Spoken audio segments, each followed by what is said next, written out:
नमस्कार दोस्तों, आप सभी का मैं स्वागत करता हूं अपने अगले वीडियो में क्लास 12 पतंग में।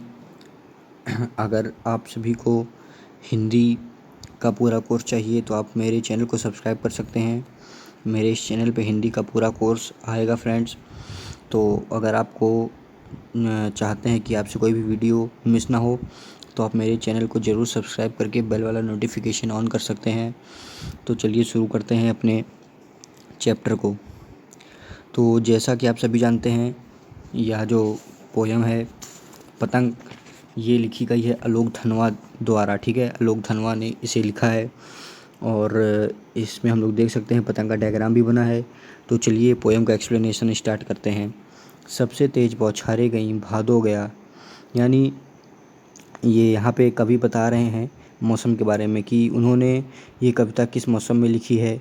तो बौछारें यानी बारिश का मौसम बीत चुका है तब का ये बात कर रहे हैं। सवेरा हुआ है खरगोश की आंखों जैसा लाल सवेरा, यानी जब हम लोग देख सकते हैं सुबह सुबह मौसम में अगर हम लोग उठते हैं तो सुबह का जो मौसम होता है वो थोड़ा लाल होता है, क्योंकि सूरज की पहली किरण लाल होती है और लाल लाल पूरा आसमान होता है। तो खरगोश की आंखें भी लाल होती हैं, तो उन्होंने यहीं पे ये बताया है।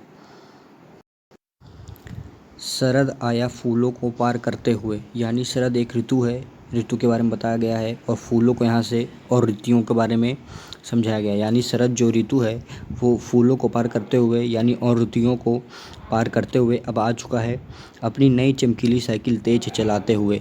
यानी वो एक अपने अंदर एक नई उल्लास, नई साइकिल चमकीली को यहाँ पे एक उल्लास से जोड़ा गया है, एक नई उल्लास से तेज चलते हुए आया है। इस कविता को पढ़ाने से पहले मैं आपको बता दूँ, ये जो पतंग है इसको यहाँ पे कवि ने बच्चों से जोड़ने का प्रयास किया है ना, जो छोटे छोटे बच्चे होते हैं उनसे जोड़ने का प्रयास किया है। तो चलिए फिर से स्टार्ट कर देते हैं अपने पोयम को। शरद आया फूलों को पार करते हुए, यानी शरद ऋतु और ऋतुओं को पार करते हुए आ गया है अपनी नई साइकिल तेज चलाते हुए, यानी वो अपने अंदर नई एक उल्लास को लेते हुए आगे बढ़ा है। घंटी बजाते हुए ज़ोर ज़ोर से, यानी अपने अंदर एक अलग सी हवाओं को, अलग सी सुगंध को लेते हुए आया है, जिससे सभी बच्चों को पता चल सके कि अब ये मौसम शरद ऋतु का है, अब हमें पतंग उड़ानी चाहिए। ठीक है। चमकीले इशारों से बुलाते हुए, यानी वो कई इशारे करता है बच्चों को कि अब आओ, अब पतंग उड़ाने का मौसम आ गया है। पतंग उड़ाने वाले बच्चों के झुंड को चमकीले इशारों से बुलाते हुए, यानी जो पतंग उड़ाने वाले बच्चे हैं उनको बुला रही है यह ऋतु कि आइए अब ये मौसम पतंग उड़ाने का है। आकाश को इतना मुलायम बनाते हुए, यानी आकाश को मुलायम बनाना यानी हवा चलना। जब हवा चलती है तो आकाश मुलायम होता है और पतंग उड़ाने का वो सबसे बढ़िया मौसम माना जाता है, क्योंकि जब हवा चलेगी तभी पतंग ऊपर तक उड़ सकेगी और बढ़िया उड़ सकेगी। कि पतंग ऊपर उड़ सके, जैसे कि यहाँ पे इन्होंने बताया भी है कि पतंग ऊपर उड़ सके, पतंग तभी ऊपर उठेगी जब हवा तेज़ी से चलेगी। दुनिया की सबसे हल्की और रंगीन चीज़ उड़ सके, यानी यहाँ पे कवि ने इसको जो यहाँ पे लिखा है इसका यहाँ पे मानवीकरण किया गया है। दुनिया की सबसे हल्की और रंगीन चीज़ उड़ सके, यहाँ पे इन्होंने इसका मानवीकरण बच्चों के मन के साथ किया है। जो सबसे हल्का और रंगीन मन होता है वो भी उन पतंगों के साथ आसमान में उड़ सके और आसमान की सैर कर सके। दुनिया का सबसे पतला कागज़ उड़ सके, यानी जो सबसे छोटे प्यारे बच्चे होते हैं वह उन पतंगों के साथ उड़ सकें। बाँस की सबसे पतली कमानी उड़ सके, यानी बाँस का जो सबसे पतला फर्रा होता है पतंग में जो लगाया जाता है वह उड़ सके। कि शुरू हो सके सीटियों, किलकारियों और तितलियों की इतनी नाजुक दुनिया, यानी अब वह सीटी बजाएंगे, पुचकारेंगे एक दूसरे को, और तितलियों को इतनी नाजुक दुनिया, और तितली की तरह उनकी एक नाजुक दुनिया है। ठीक है।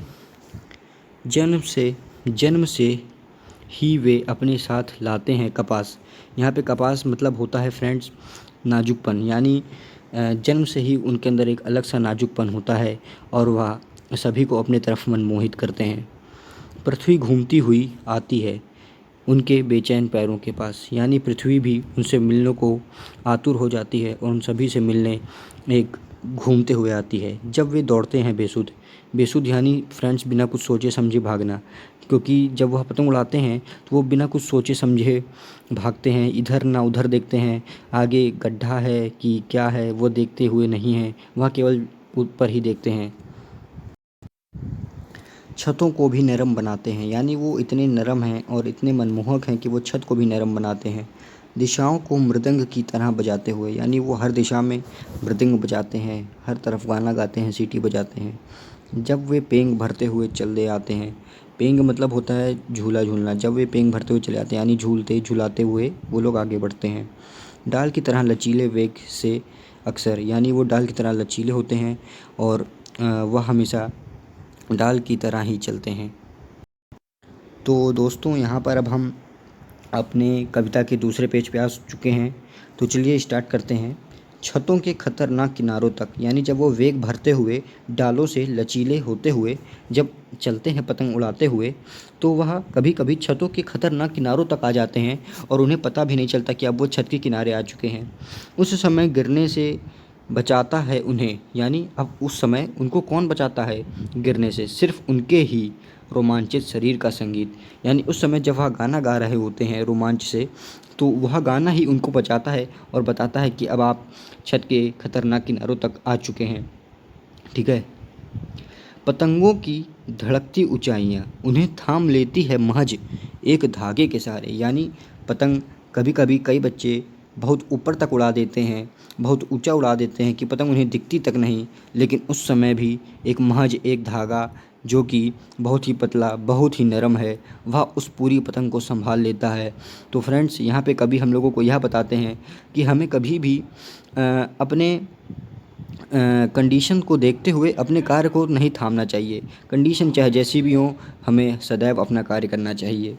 पतंगों के साथ साथ वे भी उड़ रहे हैं, यानी कवि यहाँ बताते हैं जब वह पतंग उड़ाते हैं तो उन पतंगों के साथ वह भी उड़ रहे हैं, वह भी पूरा रोमांच का मज़ा ले रहे हैं अपने रंध्रों के सहारे। यहाँ पे फ्रेंड्स, रंध्रों के सहारे का मतलब है रंध्रों के सहारे का मतलब है रोम रोम, है ना।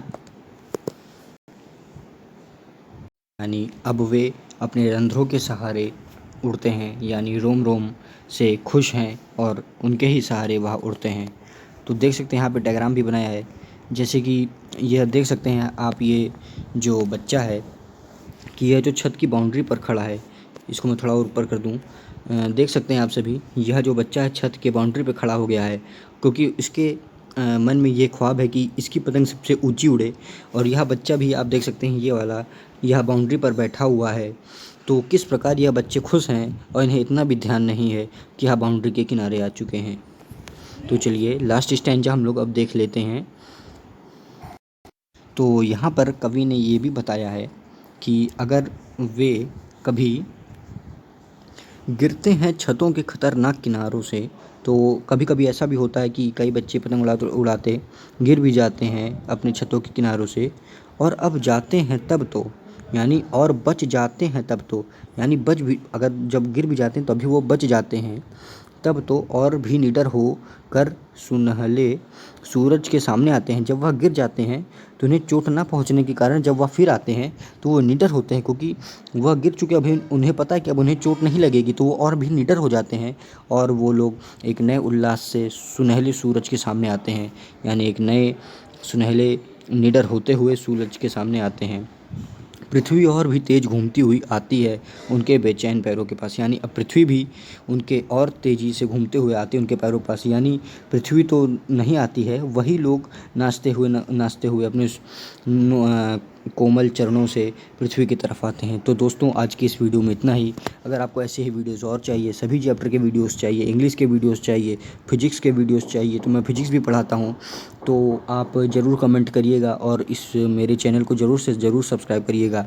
आप जितने सब्सक्राइब करेंगे उतना ही मेरा मनोबल बढ़ेगा और मैं भी फिजिक्स के वीडियोज़ ज़रूर लाऊँगा। तो फ्रेंड्स, आज बस के लिए इतना ही।